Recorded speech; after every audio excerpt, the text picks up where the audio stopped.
Hello and welcome back to Egypt. In today's video I am exploring the temples and tombs of Luxor, and I'm starting here in the morning on the West Bank. Much quieter than the East Bank, full of sugarcane fields and fertile land. The West Bank is where the sun sets, and it's really known as the side of the dead, the side of the Nile where the ancient Egyptians chose to be buried and mummified. So now I'm heading to my first place of the day. Got my car, partnering with Let's Explore Egypt again, my own tour guide and a driver. And as always, the link of Let's Explore Egypt will be in the video description too.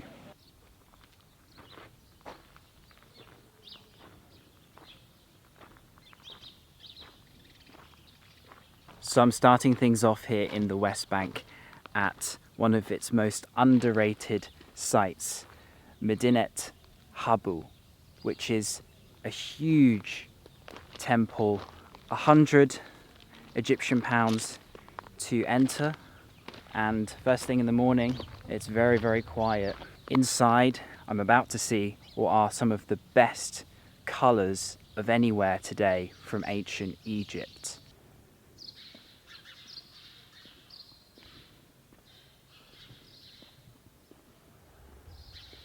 Wow, a huge, impressive temple with most of the structure still intact, dedicated to the local god Amun. Punishing enemies of Egypt, amputating the hands of the people who use these weapons to fight against Egypt, as you see here. But it was not enough. For more embarrassing them, for more torturing them, they turned it to the genitals, to amputate the genitals of these soldiers and send the bodies back home to these people's own countries, saying that Egypt is not weak. Egypt is able to defeat anybody, any country. So try to be safe and keep yourself away from Egypt. You see, the palm here and the genitals here, the penises of the enemies. For sure, after they do this, people are bleeding till they die, and they will kill people back home to their own countries, sending a straight message to say that Egypt is not weak.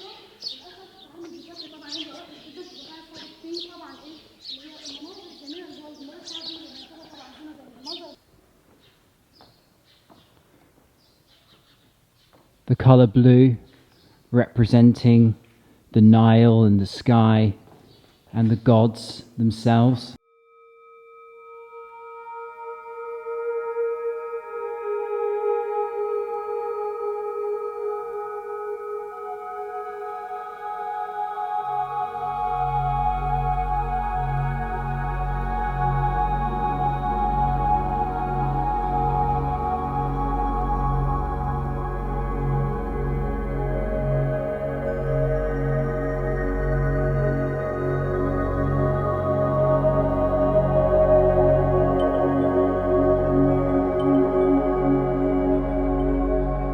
This is certainly one temple that I highly recommend visiting in the West Bank. Having seen it, all the details and the level of preservation, it's well worth coming to.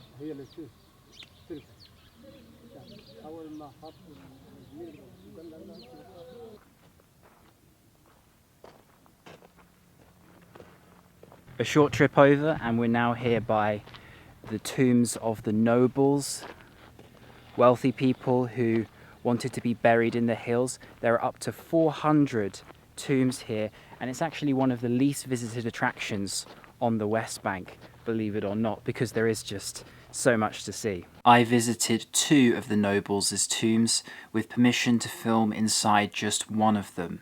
This will give you an idea of what you can expect to see, but honestly speaking, the tombs that I saw were nothing to compare with those coming later in the video in the Valley of the Kings. And then just a stone's throw away from the tombs of the nobles is Ramesseum, the funerary complex of Ramses II. 80 Egyptian pounds to enter this one. Not many people visit it, but I thought it was interesting to see where such a powerful Egyptian king was buried, and even a huge statue of him once stood before an earthquake here, similar to Abu Simbel, also destroyed. The famous poem Ozymandias actually makes a mockery of this, saying that his attempt to reach immortality didn't serve him well, and in fact he was punished by the gods for trying such endeavors, for being so arrogant to compare himself to them.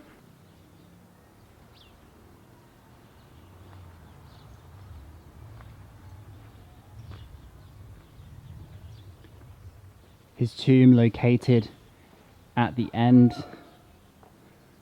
Ramses II seated with the god of wisdom and the god of knowledge, praising him, telling him he did well. He did this, of course, as a show of his political power and strength, so that people would fear him, would envy him, admire him, and see him as one of the gods.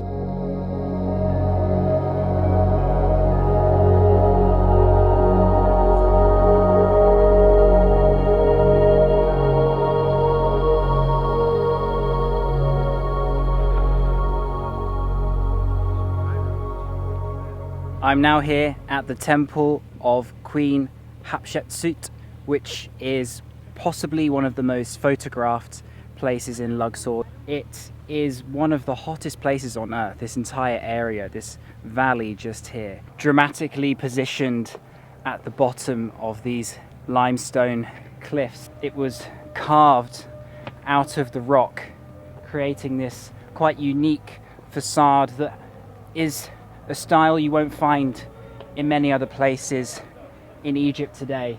It almost looks reminiscent of something that's modern from afar.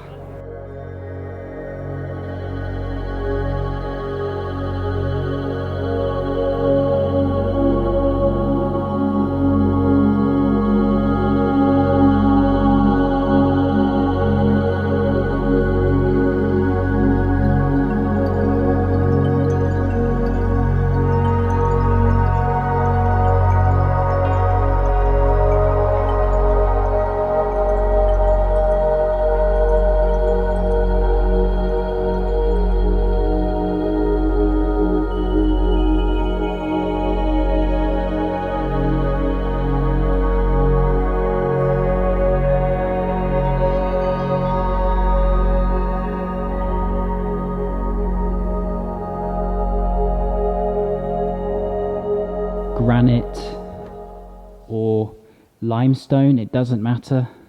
Still, the colours can be seen today. And at the very front of the top of the temple, the room used to mummify the dead queen.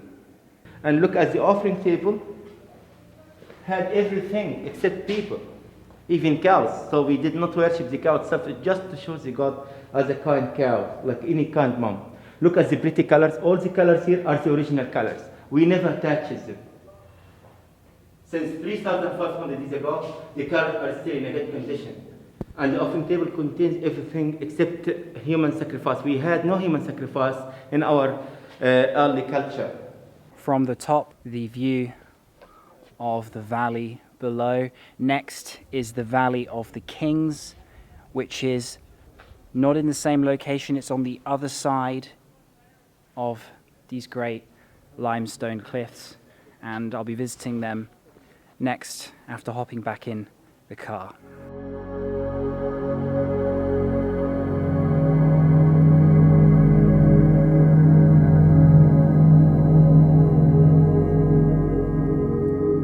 Now here inside the Valley of the Kings, 240 Egyptian pounds to visit 3 tombs. If you want to visit the one of Tutankhamun, it is an extra 300.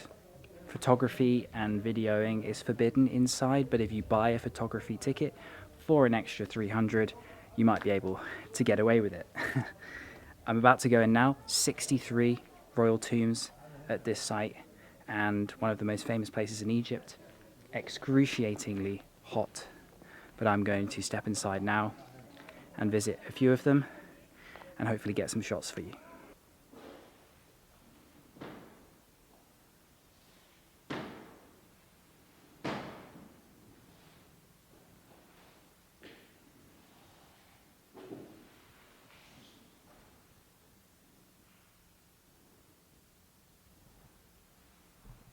I am blown away by the detail, the colours, the length of the tombs as well.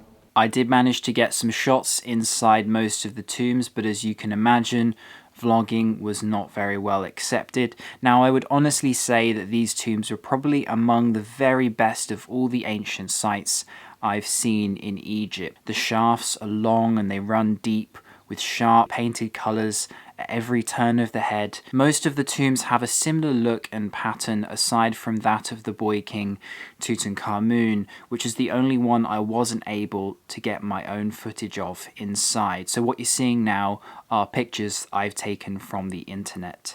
His tomb was rushed due to the unexpected nature of his death, so it's much smaller than the rest. You can see his mummified body inside, which is quite fascinating, and the story of the tomb's discovery by Howard Carter in 1922 is a famous story in Egypt and resulted in the greatest ever haul of ancient treasures in the country, including his iconic vector, which you can see on display in the Egyptian Museum. Either when heading back from the West Bank area in the afternoon or when you're first arriving by road in the morning, be sure to stop when you pass the Colossi of Memnon, representing Pharaoh Amenhotep III. These statues rise 18 meters from the plain. Each are cut from a single block of stone weighing about 1,000 tons. Good morning and welcome back to Luxor. I am now on the East Bank, the side of the Nile that represents life instead of the West Bank representing death. I'm exploring two very famous temples here in Egypt today. The first one being the largest complex site, Karnak. Inside there are 26 different temples, pylons, obelisks, sanctuaries, and could take half a day or more to explore. 200 Egyptian pounds for an entrance ticket.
Inside the great hypostyle hall, 134 columns in total.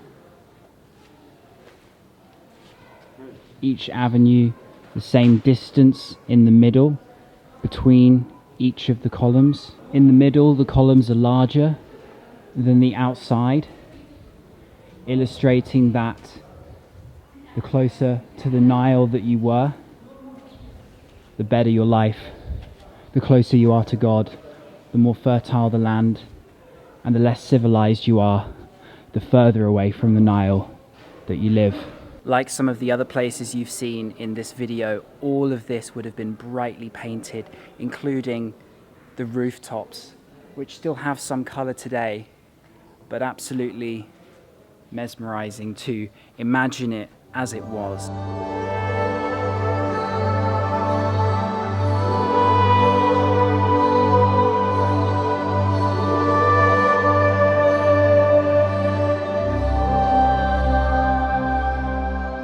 Coming out of the great hypostyle hall, you'll see the two huge obelisks at Karnak, both constructed within 7 months. Huge granite pieces, and look how well they've managed to carve into the rock, despite how hard it is. It's not sandstone. Beneath the obelisk here we can see the sandals, not just of the kings or the nobles, but the common people. They all wore decent enough clothes, showing the civilization at the time, 3,500 years. The longer you walk around Karnak, the more its enormity becomes apparent. In the background there, the great hypostyle hall and the two obelisks. In fact, the area is so large that you could fit St. Peter's Square in the Vatican City and St. Paul's Cathedral in London just in the area in the middle alone, and still have room to spare. All what we cross is just one temple, Temple of Ammon, but it is the biggest temple, and the temple is still in a good condition comparing to the others. We came from the very far west to the very far east. I take you to a place of meditation. Just not everybody goes, just very few number of people. For the Lord of Dead Osiris, then I take you to another place for meditation of the god of artists. The outer walls of Karnak, the entire site stretches very far, and there are lots of hidden places that many tourists don't end up seeing. Yes, that's the chapel of Isis. And then here we see the goddess Isis with the key of life, with the rattles, with the afterlife, Ammon. The god of magic and healing. That's right. People who loves to make meditation, they come these places, they believe in power, energy, we have it in these places, of the goddess of healing, as you said. And here we have what's called 3 false doors, not real one, but letting the spirits of the god Ammon, his wife and son, to get in and get outside.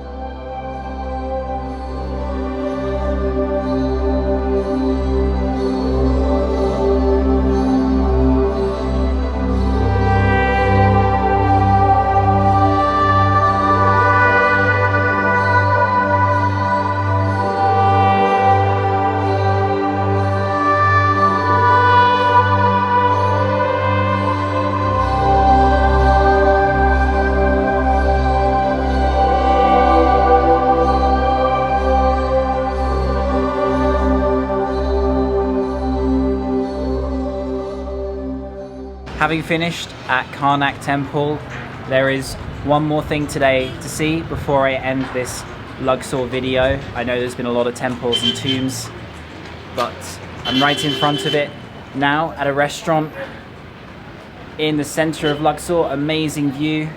Gonna go there shortly. I have a shish taouk meal, and my guide Imad, hello, who's been with me in every video so far on the trip and has been so kind, so helpful. Thank you very much. I hope everybody will come to Egypt. I'm waiting for everybody to come. I try the best of me to make all of you happy.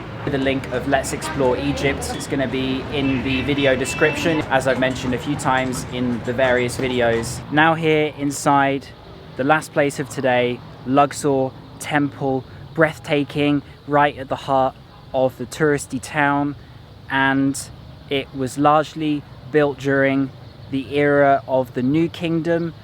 That's around 1500 BC.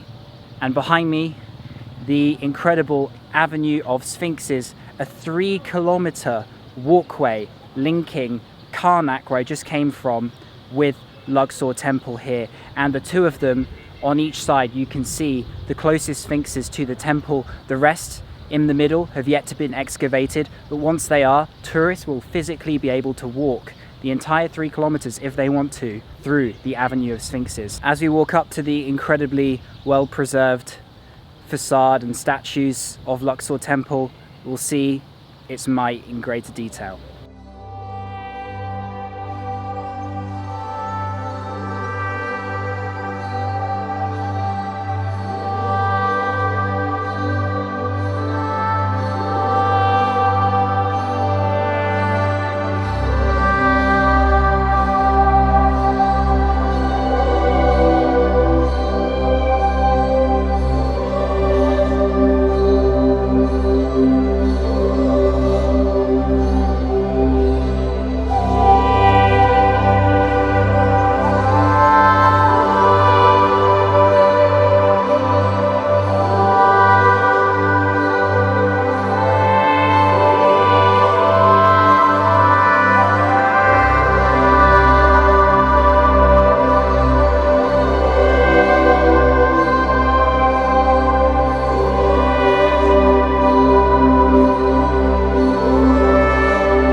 Soon after this point in Luxor Temple, I was told to stop filming and even made to delete a few of the clips by security, which is why I'm filling in the rest with narration. Now, though you've probably seen a lot of temples in this video by now anyway, I have to say that Luxor Temple caught me by surprise. It was probably my favourite of all the ones I saw in southern Egypt. It had a special atmosphere during the sunset time, and the statues on the front are almost as iconic as Abu Simbel. Be sure to go there and watch it turn to night and see it after dark as well.